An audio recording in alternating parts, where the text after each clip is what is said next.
Welcome to Doc Secret, the show where we uncover the playbooks, strategies, and stories behind the most successful dental and medical practice owners and the companies that serve them. This show is all about building the best practice. Whether you're a dental or medical student dreaming of private practice, a seasoned doctor looking to grow or sell, or an investor exploring the healthcare space, this podcast is for you.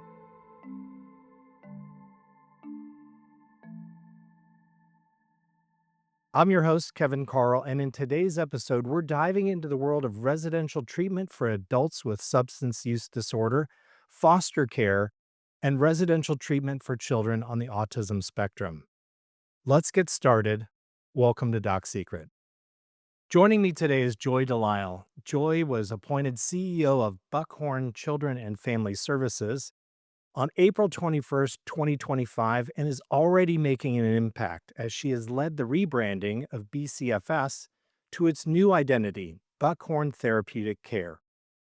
Joy leads an agency with a long legacy of serving at-risk children and families across Kentucky, overseeing behavioral health services and a multi-million-dollar budget. Joy brings over 25 years of experience in nonprofit leadership, mental health, and behavioral health, with extensive work in program development, treatment innovation, and clinical supervision. Before her role at Buckhorn Therapeutic Care, she served as the Director of Behavioral Health for Clean Slate Centers, managed clinical operations for Groups Recover Together, and held director-level leadership roles at Hope Hill Youth Services and the Appalachian Behavioral Health Center. Joy's background includes leading and growing treatment programs for youth and families with complex needs, especially in rural and underserved areas. She has specialized in trauma treatment, autism spectrum disorders, addiction recovery, and therapeutic residential programming. Joy holds a Master's of Science in Counseling Psychology from Frostburg State University and a Bachelor of Arts in Psychology from SUNY Potsdam. Joy, welcome to the program. Thank you. It's an honor to be here. Well, Joy, let's kick this off. What first drew you to the field of counseling, psychology, and behavioral health over 25 years ago now?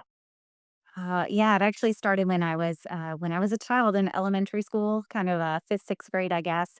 I grew up in upstate New York, as far north as you can go before you hit Canada. And at that time, there was factories, and those factories decided to close down. So families had the option that either they had to relocate or they had to kind of take other employment opportunities that where they weren't making near as much income. So you could see people's lives dramatically change almost overnight, and just the mental health and the substance use that went alongside that.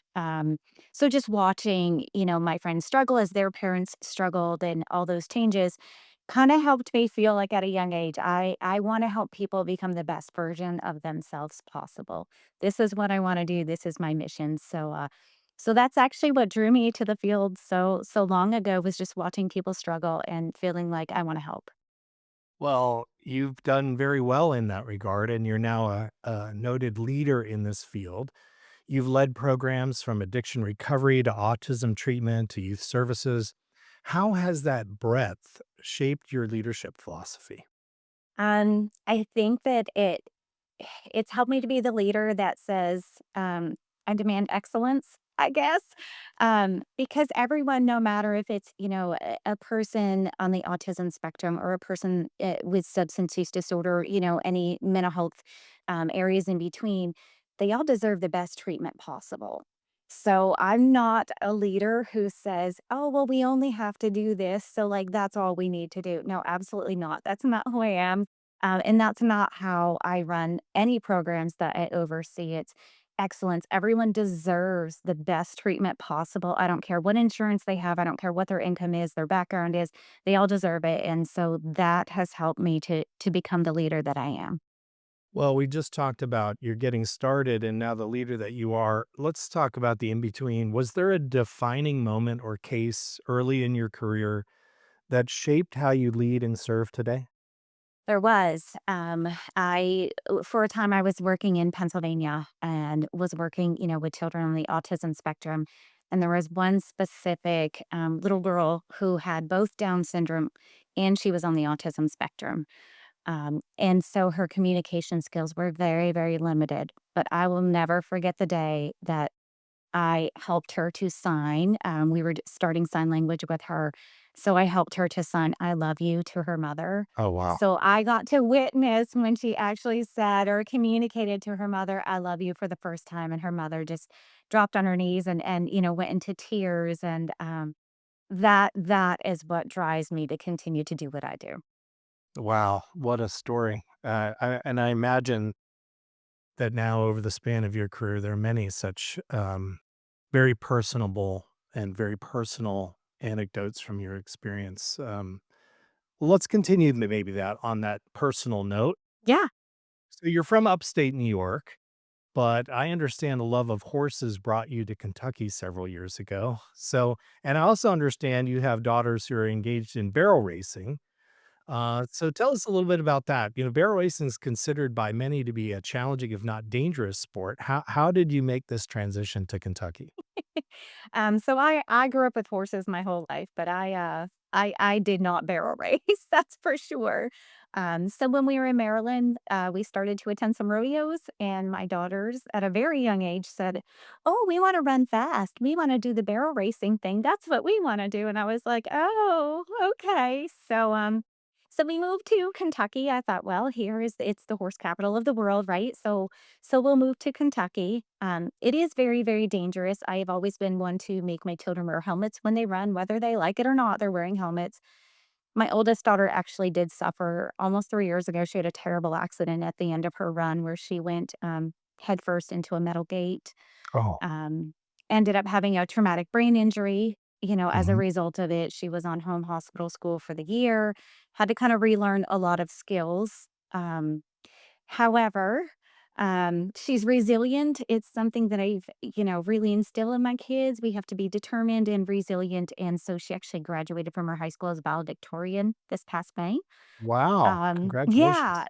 yeah, amazing, amazing. And my youngest daughter keeps me very busy following all kinds of barrel racing circuits. She saw what happened to her sister, and she said, it was just a freak accident, mom. I'm still gonna run, so I still support her and we're busy all the time with it.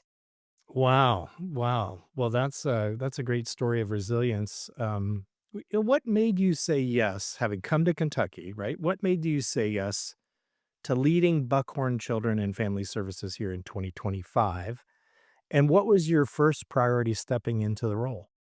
I will say this was kind of a God thing. I had prayed to be able to get back into working with children on the autism spectrum. Since I moved to Kentucky, I'd kinda gotten out of that for a while. And so that was one thing that was really important to me, and I had prayed for a while about it. Still love working, with adults with substance use disorder and everywhere in between. So the recruiters reached out to me, the end of last year, and being the very devout religious person that I am, I ignored the calls, right? That's what I do. And, Funny how God eventually works, right? yes, yes, and, eventually I started, I picked up the phone and learned more about, Buckhorn and the amazing services that are here and the amazing opportunity. So I continued with the interview process and eventually I was chosen as their first female CEO, which is pretty cool, considering they've been around for more than 100 years. So that was a true honor. Um, and I guess when I started, you start to analyze things as quickly as possible. What's working, what's not working, what are our strengths, what are areas of need. And so the rebranding, one of the amazing things about Buckhorn has been their ability to kind of adapt to meet the community needs as needs change over time. So they did start with just working with children. And then over time, they started working with adults with substance use disorder. And so, as we have evolved in as an organization, I just don't think that name or the logo fit where we are today. And so that was kind of the push behind, Yes, we do amazing work with children's and with family, but we're also working with adults over here as well. So I think we need to encompass that in our name and in our logo. Well, you've led this rebranding of the organization to now Buckhorn Therapeutic Care.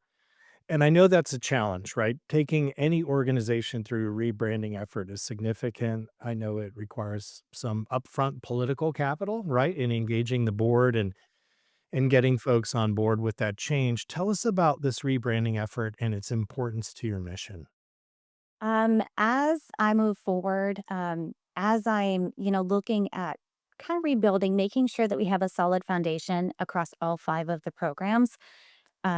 As I move forward, one of the programs that I think is very underutilized in the community right now is our residential facility for adults with substance use disorder. Um, but when I looked at our logo and it said Buckhorn Children and Family Services and it had kind of a cartoon like, B for buckhorn. It just doesn't match when I'm presenting out in the community or, talking to people about the services that we offer. It really didn't match. And so like any CEO who attends their first board meeting, you go in and say, "Hey, let's change the name," right? All right. Let's start with the big one. Yeah. Right. Um, but I have a vision of growth to better meet community needs. I've got some new programs that I'm working on developing, and I'm working on securing the funding so that we can go ahead and start those. So it was really important as I roll out these new programs that our name needs to match what we're doing. Well, that's great. Well, maybe it would help for us to set some context for our audience. Let's talk about Buckhorn broadly. First, could you describe Buckhorn Therapeutic Care as an institution for our audience? Yeah. So basically when I look at Buckhorn and what we're doing, it's really meeting community needs. And so when we meet community needs, we actually have five different programs to be able to do that. We have a family preservation program. So tries to keep kids in the home, helps families who are in crisis, tries to keep them together, which is really, really important. Then from there, we do offer foster care. Not all times are our children able to stay in the home. So then we do offer foster care, which is great.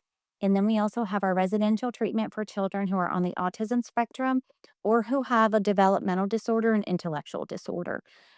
So we work really close with community partners as well. So we have some occupational therapists coming in from Lexington, Algod Children's Pediatric Therapy. They come in and they work with our kids on OT. Sensory integration was really big for me. I needed to get sensory integration brought in here.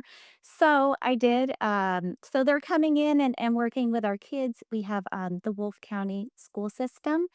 We have the building for the school, but they provide the teachers. So they come in. So we are growing and evolving and learning together. So this year we're really worked on setting up the classrooms so that it's much more conducive to these children's unique needs. So we started to do that, and then of course we have a residential treatment for adults with substance use disorder. It's a need in the community, especially in Eastern Kentucky. We're in a very rural area. Unfortunately, alcohol and drug use is pretty rampant here. So, want to be able to provide help. It's on a farm. It is a beautiful location. We use animals for healing, so it's in a farm setting as well, which is really unique. And because it's in the middle of nowhere, it's a little easier for our clients to start to heal because they're removed. They're away from things, so they don't have as many constant reminders of looking around and seeing the same people or places or things, right? So it gives them some time to start to heal and get better. But then once they're okay or they're doing better and they no longer qualify for residential treatment, then we have our outpatient service line so we can continue to help these patients or these clients on an outpatient level. Great. Well, how does someone become a client or resident of Buckhorn? Yeah. So with our foster care program and with our adult residential services as well as our outpatient services, you can just call, our Buckhorn office and we can go ahead and get that set up. And then for family preservation, it's actually a state-run program that we just help them with, so to speak. So the state actually makes the referrals for those as well as for our residential treatment facility. So for the residential treatment facility for the children, all of our children are actually in state's custody. And so this state reaches out to us and says, "Hey, I have this child. I think they'd be a good fit for your program. Do you have any space available?" So it's kind of depends on the program. Everything's just a little different. And I know you mentioned that Buckhorn is based in a very rural area. It's Perry County, Kentucky, which is, fairly remote, as you mentioned, in Appalachia. How does geography and local culture shape the work that you do? Yeah.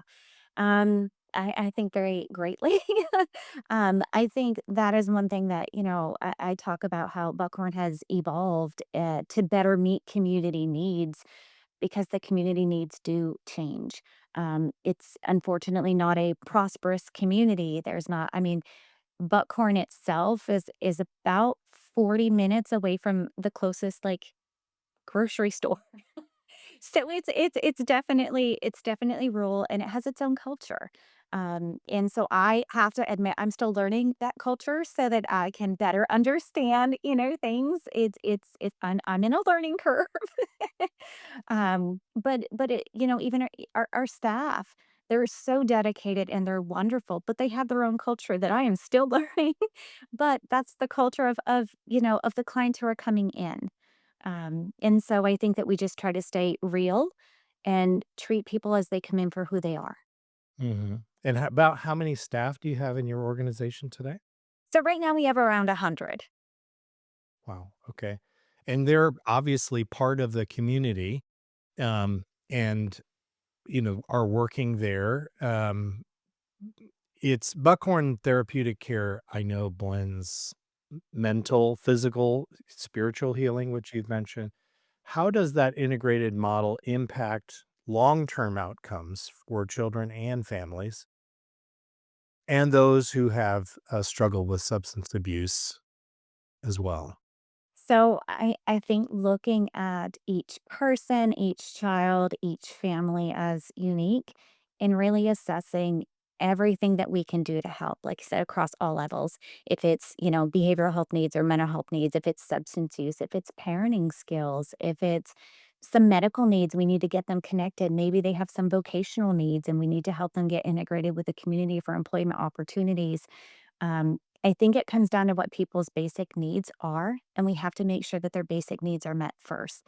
Because I look at it kind of an extreme level. If I was someone who was struggling with substance use disorder and I don't have a home, I'm currently homeless. Am I going to be able to stay focused on my recovery? No, no, you're not. And so we want to help them to make sure that they have a home to go to and that kind of aftercare things are really important. Same with our families, we don't just identify someone as the identified patient, right? It's not all the child's fault or it's not, all the parents' fault or it's, hey, we have a system here. So let's make sure that we're taking any of the stress that we can off the parents. If it's, hey, we need to help you get a job because you're really stressed out about that or, whatever that is, we want to make sure that we can take the time to do that.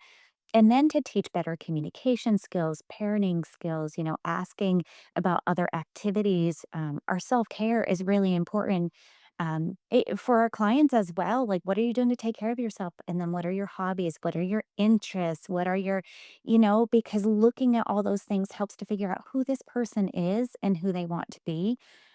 So it does lead to better long term results because we're helping them across all aspects of their lives, not just one or two things.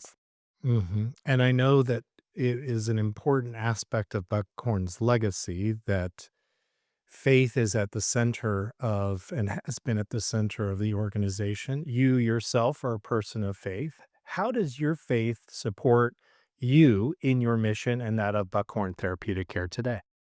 I think for me personally, I know I rely on a lot of prayer and praying for wisdom, and control of my tongue, right? So make sure I say the right things when I'm supposed to, and God just grant me the wisdom to make the decisions necessary. for this to be able to grow and sustain years after I'm gone, right? I mean, that's what we want is for Buckhorn to be able to do that.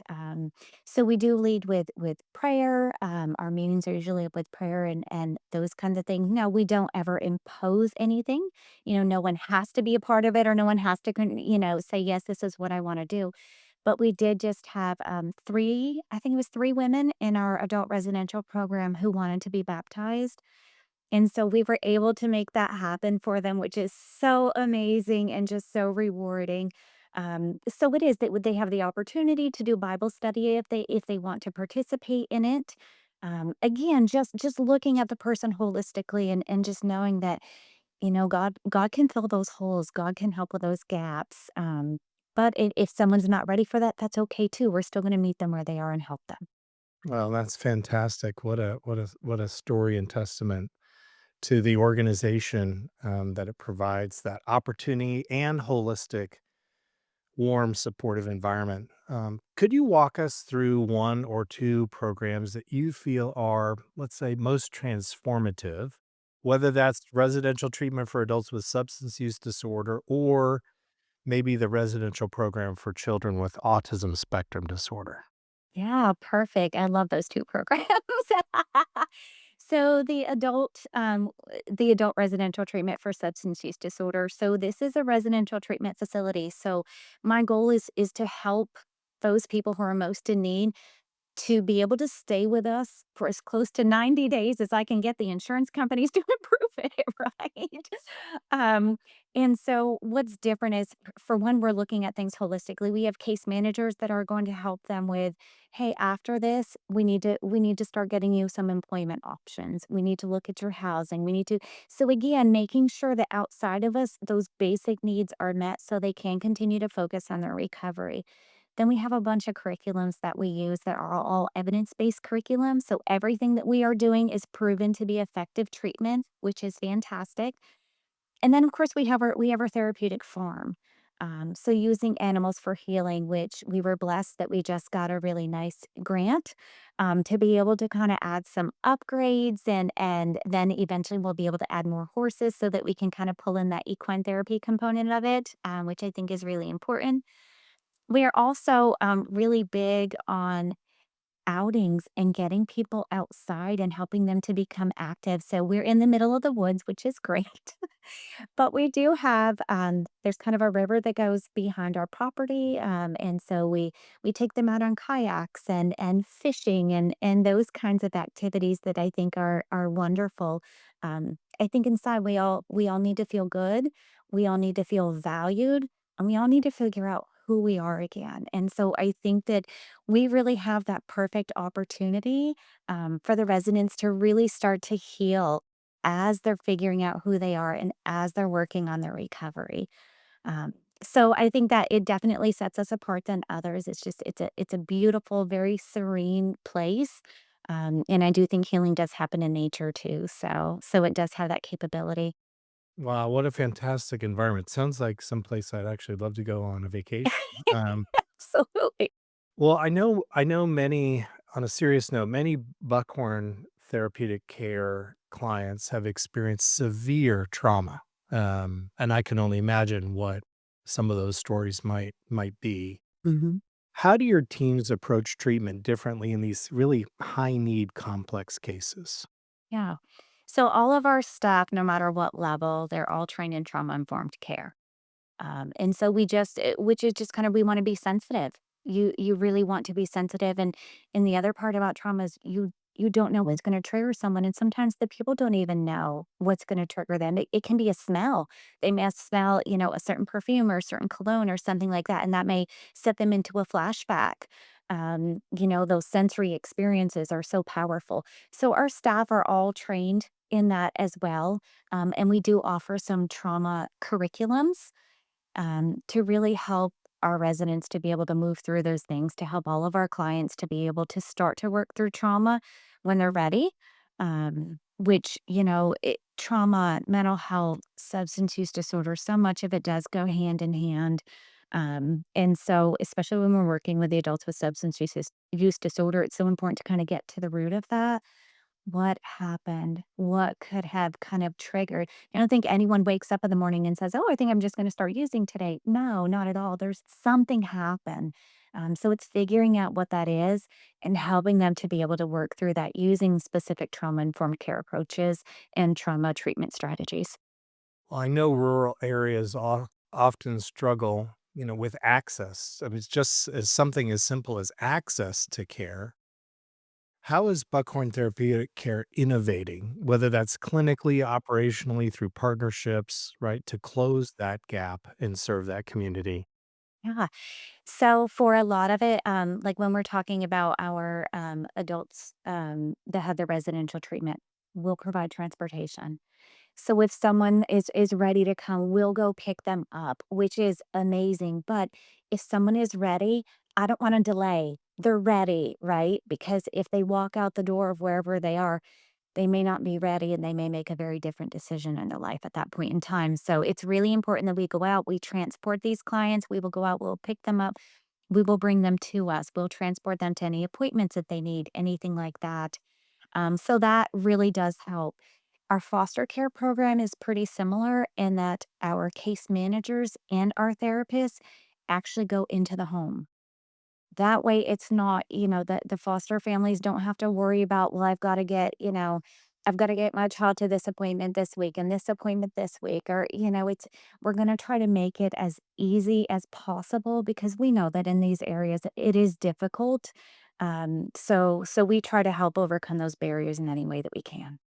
Well, I know my research team, we were getting ready for this interview and we saw some interviews with you online. We understand that you emphasize measurable results in what you do. What success metrics do you track and what have you learned from them so far? So one of the things that's important for me is the number of bed days, we'll say, for the adults in residential treatment, because the longer that we can keep them, the safer that they are. It gives them more time to heal, right? So that's really, really important to me is the number of bed days. That's keeping them safe while they continue to get better and work on their recovery. So that's one of the biggest things. What I did find is our bed days were not what they should be, or what I'm okay with them being. We'll say again, I do have high standards, but, so I started to work with the clinicians. We really looked at the ASAM 4th edition and trained them up on it, and how does this make sense? Worked with them and developed a new treatment plan for them. This is what we can do. This is, which helps the clients because, hey, these are the goals I'm working on. And I know now you can see your progress, which is really, really important. Everyone needs to see that they're making progress. So those bed days is kind of the driving force behind making sure because the longer they're with us, the more they get that care, the more they get their therapy, the more that they get everything that they need. With that, then we also look at the readmission rate. How many people, are coming back to us? How many people are, those kind of things. And I also look at how many people are leaving AMA. And could we have done something differently? I know that not everybody's necessarily ready for treatment. I understand that, where they are in the stages of change really varies on the person. But if they're leaving AMA, were we doing motivational interviewing? Were we really looking at what is going to happen if you leave? What could happen? Those kinds of things. Why did you come here in the first place? What was that reason? So are we doing enough of those things? So that's really one of my driving forces there. Um, and then for foster care, I hate to say it's kind of almost the opposite, right? Because the goal is usually reunification. Right. So, um, so how many days are the kids with us? Because we want them to go back home. We want them to do what they need. We want every family to be unified if that's a possibility. So those are the types of things that we use. And when it comes to our children's programming, um, communication skills is huge. Some of our kids are nonverbal. So helping them to learn to communicate, helping them with those daily living skills, because we want them to be as independent as they can possibly be, right? And so those are the kinds of things that I'm measuring is where are they with their communication skills? Where are they with their daily living skills? Where are they with their anger outbursts? What are we doing to help them cope and to, use some different techniques instead of having outbursts?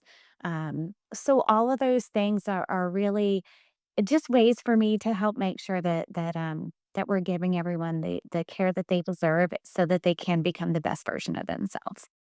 Well, you've got a lot of different metrics around a variety of different uh, client needs. And that is all set against the backdrop of a vastly changing funding landscape, right? How do you balance the mission driven service that you talked about with financial sustainability? Yeah, no, great question. I think that it's our diversity of funding sources. That's kind of where, I have focused in. Some of these things, the services that we provide, we're able to bill, the insurance companies for, or the state for. But we also are being a faith-based nonprofit, we definitely rely hugely on our donor support, and we have some amazing donors that have donated for years and really, really believe in our mission and what we're doing. We also, rely on grants. So we're trying to find ways to kind of fill the gaps, and it of course, the funding changes with political landscape. So what's important, current, I guess, landscape may not be 4 years from now, and so, it's just trying to make sure that we have that diversified funding to make sure that we can still be successful no matter what. And I know that coming into the organization, you've come into, I think, the middle of a strategic plan, if I understand it correctly. Please correct Yes, me if I'm wrong, we but did. my understanding is that Buckhorn Therapeutic Care has a 2024 to 2026 strategic plan. We do. What's one major goal that you're most determined to achieve in your tenure? Um, I ah. Long-term sustainability is my biggest goal, that just means so much to me, and so it's growing our programs. I want to have more foster families, because I wanna be able to help more children and more families, I to make sure that our residential, program for adults, to make sure that the beds are full and maybe even we have a wait list, like, right now we have, 5 to 10 beds available. So I want to make sure that we're really helping the community as much as we can. And then I have some plans for growth for the new programs that I'm looking at starting, which will actually just really, really meet community needs where there are gaps. I've been able to kind of not just identify like what are Buckhorn needs, but what are some community needs and how can I fill those gaps to better help. Which all of this stuff was, you know, really in line with the strategic plan anyway, so when I came in, I didn't even see the strategic plan, I started kinda "Hey, this is what we can do," and kinda came up with my own operational plan, and then someone sent me the strategic plan, and I was like, "Oh, well, hey, look, we're right there." Right. Um, Yeah. Wind so in the s sails. Yeah. Yes. Well, I know in order to drive results like that in behavioral health, talent, people, right, are everything. How do you attract and retain skilled mission aligned professionals, particularly in an area like you're in? I'm gonna be completely transparent. It's difficult. It is really, really difficult. Just in the census, there's not a whole lot of people, in the area anyway. So one of the things that we do offer that kind of sets us apart is we do offer some staff housing. Hmm. So it's really nice to be able to kind of come in and bring people in. Um, the where I'm sitting today, this was part of my package was we're going to give you a house because we know that Buckhorn is in the middle of nowhere. So which is really nice. But we have lots of staff housing available as well. So that really does help us. It's one less thing that they have to worry about and then they're close to work, so then transportation is another, worry that they don't really have to have, so that's kind of the biggest thing right now is that we are able to provide a lot of staff housing, and the other thing is just getting people who really see our mission and are aligned with it. I'm a firm believer in, there was a movie that said, if you build it, they will come. And so I truly, truly believe that, as we are rebranding to Buckhorn Therapeutic Care, and as we're getting the word out as to these are all the programs that we offer, come be a part of this, I think it'll bring the right people too. Are there roles that you're currently looking to fill? We do have multiple openings for counselors. So as I'm looking at expanding as well as building a more solid foundation, I have some openings for, we're hiring for a chief clinical officer. We do have some great candidates, which is exciting. So hoping to fill that role soon. But then we also have some kind of dual roles where it's kind of part supervisor and part therapist. Just so that, especially for people who are kind of newer into the supervisory experience, it's still, let's start here. And then we have some clinician openings as well. So we do, I think that's kind of our biggest area that I would love to fill, is some clinicians. And what are you looking for in applicants, as you're trying to decide not just skills, but fit for the organization and mission? What are some of the things that you're looking for? I want people who are innovative. Like, I want them to be really innovative and like, hey, this is what I want to do. I want them to be able to take kind of the ideas that I have and to be able to run with it, to make it their own and say, hey, I love working with this population. These are some ideas that I have. This is what we can do. I want someone to be excited about it. And I think at the core, I want someone who wants to help others, which, coming into this field, it's pretty much you do want to help others. But someone who's definitely mission driven, and says, no, like I want to do everything I can to help. Well, I know in a lot of places in our society right now, when we're talking about talent, there's one topic you can't get away from, and it seems like it's everywhere: artificial intelligence, right? It's a transformative force in our society. Have you explored the use of AI in the mission of Buckhorn Therapeutic Care? And maybe a second question. If you do, or if you have, how do you envision, regardless of whether you use it at Buckhorn Therapeutic Care, how do you envision that it might impact rural Appalachia and your clients? So we have somewhat explored AI, not to the extreme that other companies have. So I truly believe in person care. And so for me, that's huge, especially since our clients are on site. And so that to me is important. I know that there are lots of, AI opportunities for therapy and those kinds of things. Being a therapist myself, no, it Yeah, just a lot of doesn't feel challenge good with to me. that, right? We see that. In Yeah, fact, there was a news article this past week that made a very poignant case for why that's maybe not a good idea. I know there's a lot of different views on that. sure. But there are a lot of different topics around the use of AI, whether that's in marketing, getting the word out, those kinds of things. So just curious whether or not that's something that you think could have a big impact there in the market in which you live and serve. I think when it comes to marketing, things like that, that's where I'm using AI and exploring those kinds of options. Absolutely. I think, when we look at rebranding, when we look at growth, when we just look at, reaching more people and letting them know about Buckhorn and our services and our vision and our mission and those kinds of things. Yes, absolutely. When it comes to the actual care that we are giving, to our clients, no. I want those face-to-face, real life relationships. Even when I've done lots of therapy virtually, being a real person, but I've, certainly done lots of it virtually, and it does have its benefits, and it definitely breaks down transportation barriers and those kinds of things. But there are things that I can't pick up on, like, if someone is, bouncing their legs because they're feeling anxious, I can't pick up on that. If Right. someone is, so those things are really important to me.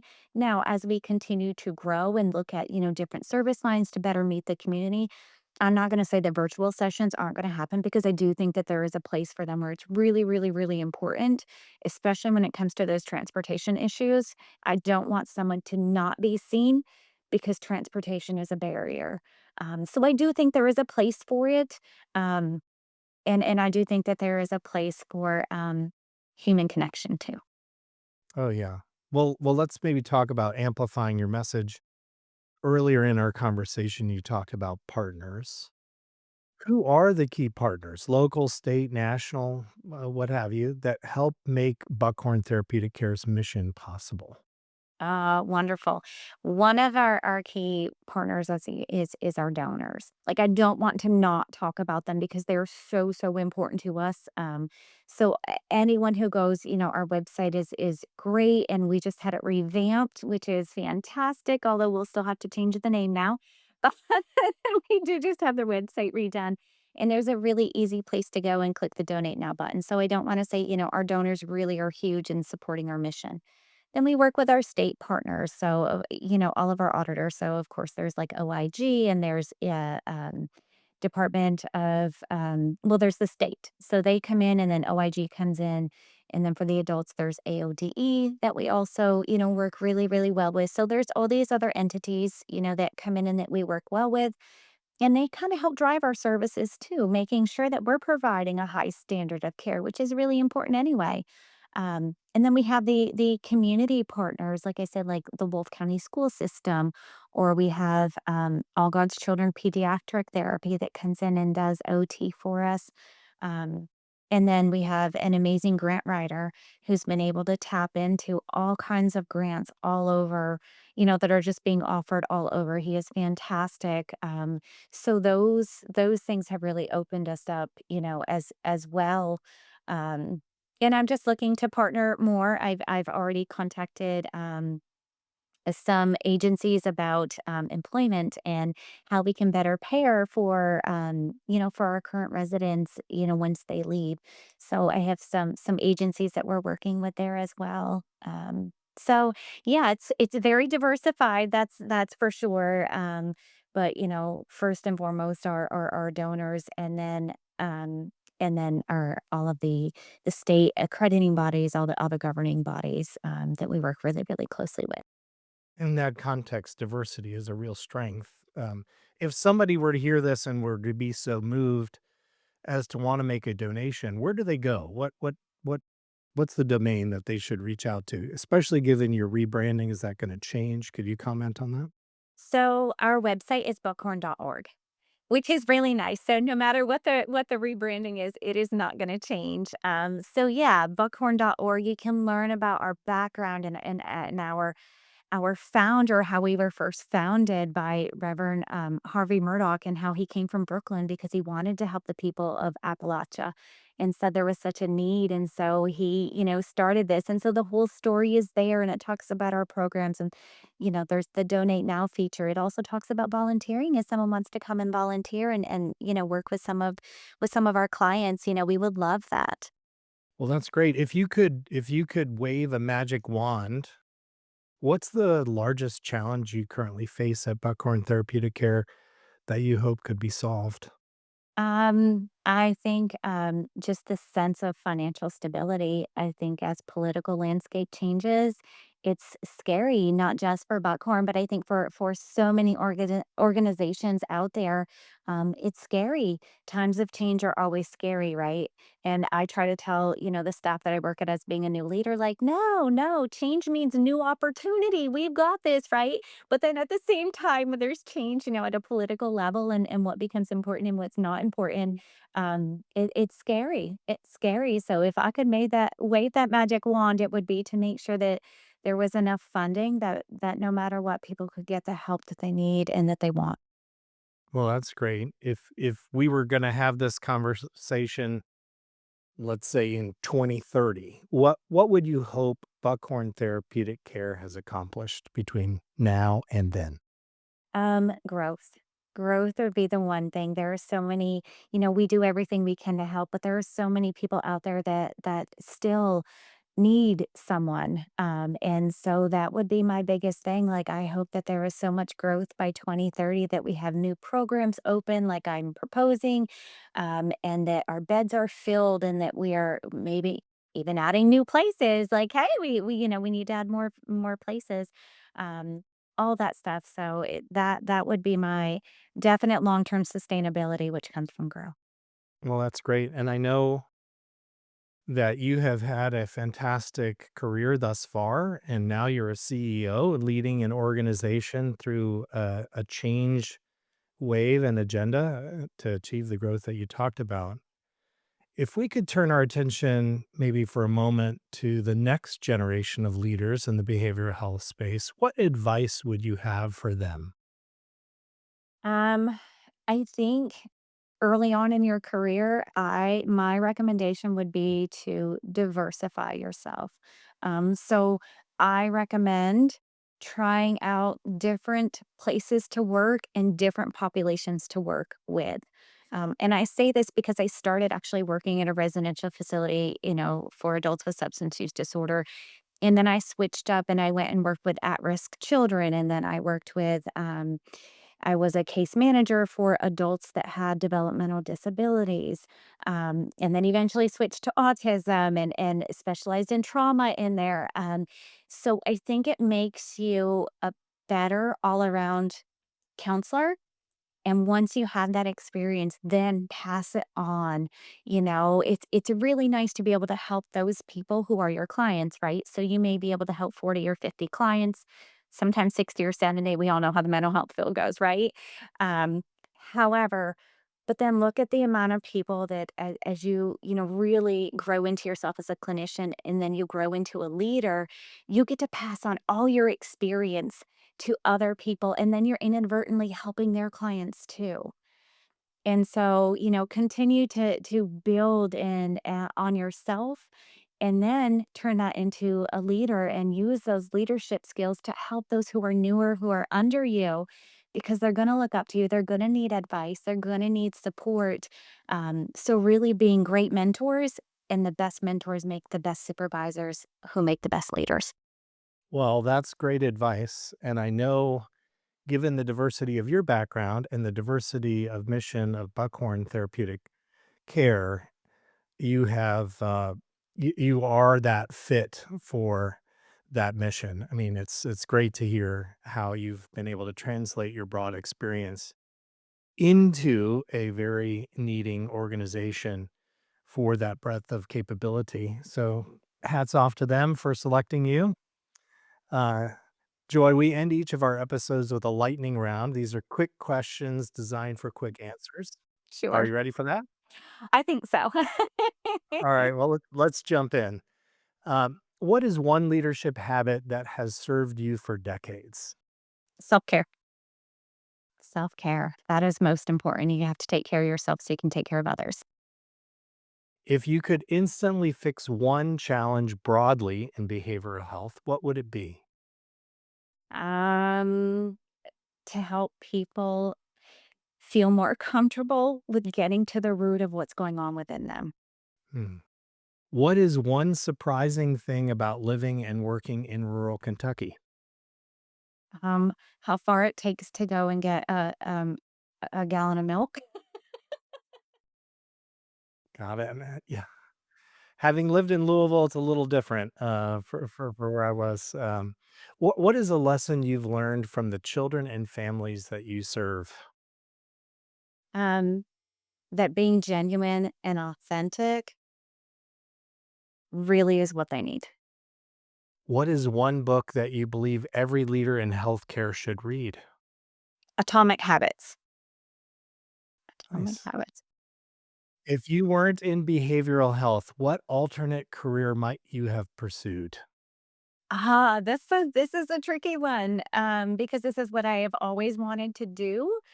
But I guess if there was another career path, it probably would have to do with horses. So I would definitely take my passion for horses as well, and I would have done something with that.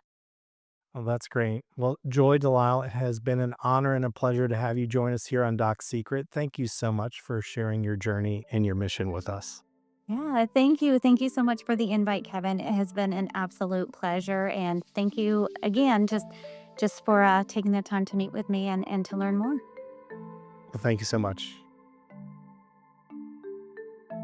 If you liked today's episode, please like and subscribe, and most importantly, share this podcast with others you think may benefit from the doc secrets shared here today. Thanks for joining us on today's episode, and we'll see you next time.